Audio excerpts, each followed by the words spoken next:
Estamos de volta num programa Políticas aqui pela TV Nova Nordeste, conversando hoje sobre o ecossistema das caatingas.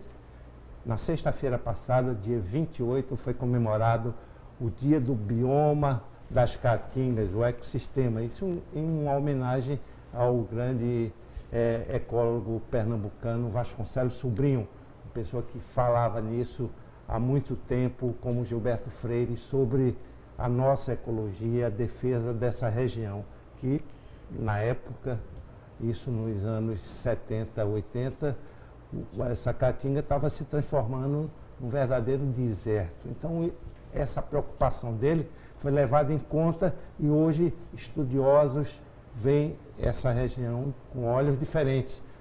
Estamos aqui conosco a pesquisadora social, diretora do Departamento de Pesquisas da Fundação Joaquim Nabuco, Alexandrina Sobreira, e também ligada à Unesco, exatamente em relação às caatingas, a preocupação internacional por essa região do semiárido. E também conosco o jornalista econômico Eduardo Ferreira. Durante muitos anos, Eduardo participou de coberturas em relação à caatinga, o potencial das caatingas.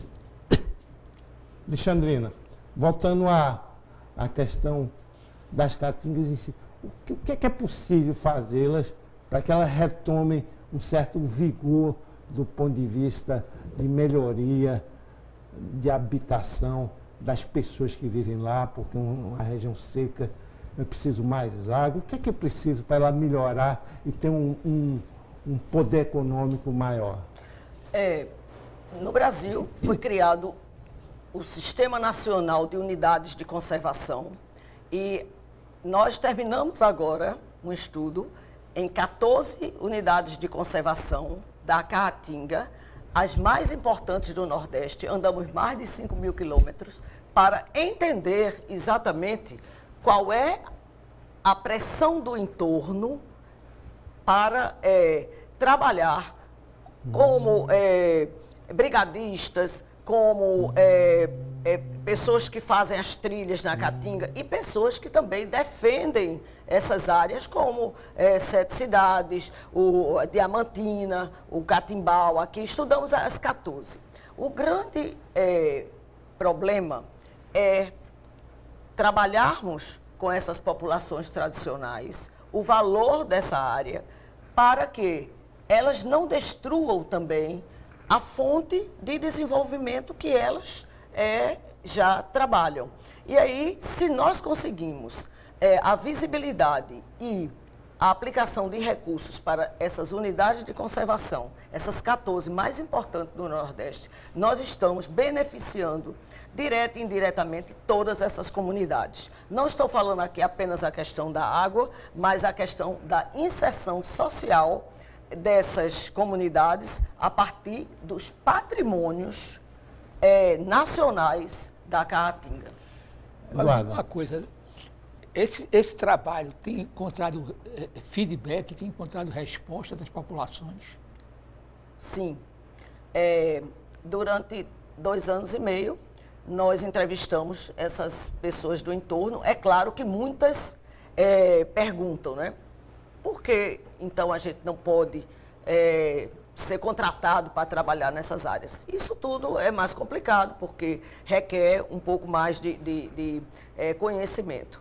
Mas há um sentimento, e isso eu posso lhe dizer, com segurança, nesses 5 anos, eu percebi que a consciência ambiental está mais forte em torno da preservação dessas áreas, que são verdadeiros santuários para as comunidades. Então, há um aspecto de preservação, mas um aspecto também de educação e de aproveitamento do trabalho, inclusive dos adolescentes nas escolas, para entender melhor a região. Eu ia perguntar, quer dizer, as escolas municipais e estaduais estão levando à frente esse trabalho de conscientização dos jovens? Na maioria, sim, mas não na escala desejada. Ainda é pouco, porque muitas vezes até a palavra ecossistema tem que ser explicada ao professor e não ao aluno. Então, nós precisamos de investir na educação e também na valorização dessas áreas que são belíssimas. O Parque das Confusões e a Serra da Capivara, juntos, formam uma das áreas do semiárido mais bem preservadas de toda a América Latina. Eduardo, você como jornalista econômico, durante muitos anos, esteve à frente de coberturas nessa área. Por exemplo, se fala muito em transposição do Rio São Francisco como uma solução para esse semiárido. Você acredita nessa...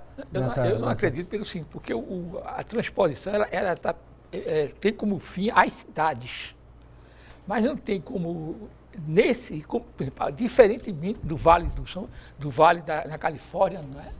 Onde é aquele canal de São Joaquim, ele distribui água para as áreas onde há plantio de uva, de laranja, né? Aqui não, a água só vai passar para levar para as cidades. Então, a atividade agrícola não vai ser beneficiada. Então, foi muito mais voltada para as cidades do que para o ambiente como um todo. Concorda ou não? Sim, porque é neste ponto que as políticas urbanas e as políticas rurais deviam estar mais integradas. Não é? Concordo com você, porque o grande problema da transposição é ter certeza de que a água chegará na torneira do sertanejo.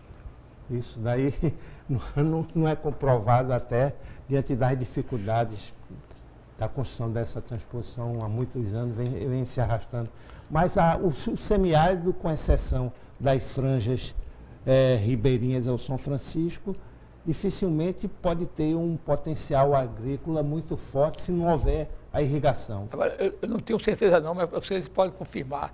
Aquela área de Oroz, ela é bem utilizada para a agricultura, não é? Muito bem utilizada. Né? No Ceará, né? Os processos de irrigação, tecnologias mais novas, poderão trazer, não é, da área urbana para a área rural. A questão é que é um mega projeto com muitos problemas, não é? E que os comitês estaduais do São Francisco têm lutado bastante para que haja um equilíbrio na distribuição da água, para chegar exatamente também nas áreas rurais. A gente pode dizer, essa é uma pergunta para vocês dois, que acabou a indústria da seca que o Sudeste tanto criticava os nordestinos? Eduardo? Pelo menos não está aparecendo tanto. O que eu vejo, eu vejo a indústria da seca é na distribuição de água pelos carros-pipas. Então, eu acho que aí a utilização dessa distribuição para fins eleitorais, eu acho.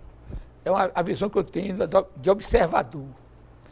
E também eu vejo que a construção dos canais da transposição, ela, no fim, está funcionando como indústria da seca.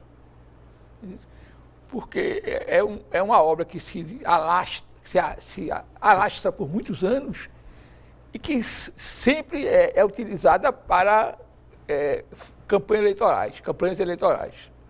Então, por aí. É o que eu vejo, porque eu posso estar enganado. Eu não sei se Alexandrina concorda. Nós não trabalhamos diretamente com essa questão do São Francisco dentro das unidades de conservação, porque não estava associado territorialmente o problema do São Francisco às unidades de conservação. Porém, tendo convivido com essas pessoas, o que é que nós estamos vendo hoje? É uma tendência à utilização da água com mais racionalidade, com a utilização de dessalinizadores, porque nossa água é salobra, daqui a pouco todo sertanejo vai ser hipertenso, porque a água é salobra, mas eu não posso afirmar, como pesquisadora, que os carros-pipas estão entrando como uma indústria. Aí eu deixo para você, porque aí eu não tenho esta evidência. É minha manchete, é minha manchete. É sua manchete. Tá certo. O Alexandre, ainda em termos dessa questão política, durante muitos anos o Nordeste foi sendo o patinho feio, meio que abandonado A política de industrialização do final dos anos 50 com JK, com Celso Furtado, terminou fracamente vitoriosa, né? Não conseguiu mudar o perfil. O perfil dessa região da Caatinga continua em torno da pequena agricultura, daquele pequeno criador de gado. Isso é possível mudar, fazer uma agricultura de escala como no Centro-Oeste? Sim, é possível. O Centro-Oeste teve um outro incentivo muito grande, até pela proximidade de Brasília, Tocantins, no momento de desenvolvimento, mas é possível porque não é apenas o pequeno agricultor que tem a sua subsistência. Eles também estão trabalhando de forma mais associada para a apicultura, para outras atividades que não são apenas criar um bode, né? A criação de bode era sempre muito...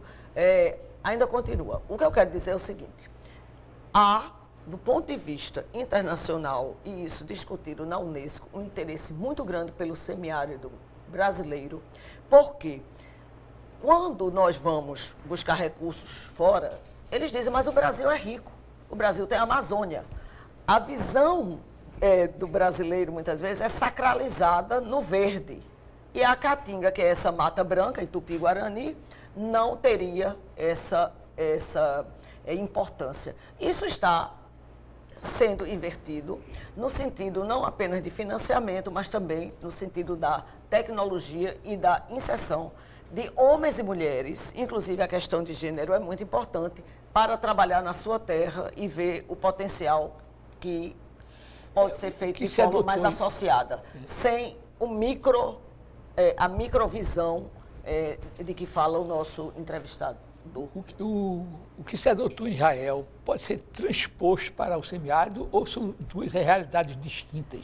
Eu diria que é difícil de responder, porque não só nós temos que ver a questão do solo, temos que ver evapotranspiração, há muitos outros elementos em que, se falamos de um semiárido, não estamos falando do mesmo semiárido, como do Texas, como do Sub-Saara, entende? É semiárido para os parâmetros internacionais da Unesco e da ONU, mas a realidade pode ser muito mais favorável em Israel do que aqui no sertão nordestino. Infelizmente, nosso horário chegou ao fim. Nosso programa estava muito boa essa discussão sobre o ecossistema da Caatinga aqui no Nordeste e sugiro aos telespectadores que procurem mais informações no Google ou mesmo visitando o site da Fundação Joaquim Nabuco, que tem inúmeras pesquisas sobre essa região do semiárido nordestino. Isso daí realmente nós nordestinos temos que conhecer essa região e até propor qualquer ação que possa melhorar a vida de cada um que vive lá.